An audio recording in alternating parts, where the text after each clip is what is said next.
untuk memenuhi tugas mata kuliah Pancasila dari Dr. Matang SPDMPD. Sebelum menjalankan materi, izinkan kami untuk memperkenalkan diri sebagai kelompok 8. Pertama, saya Sabrina Zura Ramadhani dengan NIM 230304249. Saya Ida Permatasari dengan NIM 230304236. saya Kania Kuliah Sutio dengan NIM 230304248. Saya Ahmad Dhani dengan NIM 230304018. Materi pertama ada yuridis, historis, sosiologis, dan politis tentang Pancasila sebagai sistem filsafat. Saya akan menjelaskan tentang yuridis. Secara yuridis, Pancasila merupakan dasar negara Indonesia yang tercantum pada pembukaan Undang-Undang Dasar 1945. Kedudukan Pancasila sebagai dasar negara memberikan kekuatan hukum dan menjadi panduan konstitusional dalam hidup berbangsa dan bernegara. Secara historis, Pancasila lahir dari proses yang panjang sejak masa penjajahan hingga proklamasi kemerdekaan. Konsep Pancasila pertama kali diusulkan oleh Insinyur Soekarno dalam sidang BPUPKI pada tanggal 1 Juni 1945. Nilai-nilai Pancasila sebelumnya sudah hidup di dalam masyarakat Indonesia sebelum dijadikan landasan bernegara. Dari perspektif sosiologis, Pancasila mencerminkan nilai-nilai sosial yang berkembang dalam masyarakat Indonesia, seperti pluralisme, toleransi, dan harmoni sosial. Pancasila tidak hanya menjadi dasar dalam hukum negara, tetapi juga menjadi pedoman hidup yang menekankan pada keragaman dalam kebinekaan.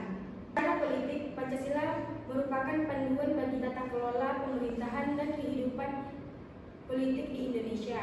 Pancasila menerapkan sistem politik Indonesia untuk tetap menjaga keseimbangan antara berbagai kekuatan politik dengan prinsip musyawarah, kebersamaan, dan keadilan sosial. materi yang kedua ada dinamika dan tantangan Pancasila sebagai sistem filsafat. Dinamika Pancasila sebagai sistem filsafat.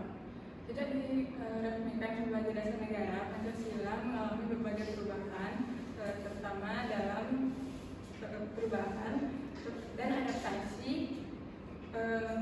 dalam penerapannya, terutama dalam menghadapi perkembangan zaman. Di masa Orde Lama dan Orde Baru, Pancasila ditafsirkan dengan cara berbeda-beda. Kini Pancasila terus diterapkan, terus dipertahankan untuk dalam menghadapi globalisasi dan perkembangan teknologi informasi yang menuntut penyesuaian tanpa kehilangan esensi. Dan yang kedua ada tantangan Pancasila sebagai sistem filsafat. Tantangan terbesar Pancasila sebagai sistem filsafat adalah bagaimana mengimplementasikan nilai-nilainya dalam kehidupan nyata, khususnya di tengah-tengah meningkatnya ancaman radikalisasi, intoleransi, dan konflik identitas. Tantangan lainnya adalah pemahaman yang dangkal tentang Pancasila di kalangan generasi muda dan politisasi nilai-nilai Pancasila oleh elit politik. Materi ketiga, esensi dan urgensi Pancasila sebagai sistem filsafat. Esensi Pancasila sebagai sistem filsafat berfungsi sebagai landasan etika dan moral dalam kehidupan berbangsa dan bernegara. Esensinya terletak pada 5 sila yang menjadi panduan dalam menjaga keseimbangan antara hak individu dan kepentingan kolektif, hubungan antara negara dan agama, serta hubungan antara individu dalam masyarakat yang beragam. Yang kedua, urgensi. Pancasila sangat penting sebagai panduan dalam mengatasi berbagai tantangan kebangsaan, seperti disintegritas, korupsi, dan ketimpangan sosial. Urgensinya semakin tinggi di era modern ini, di mana arus globalisasi dan pengaruh ideologi luar seringkali mengancam identitas dan keutuhan bangsa.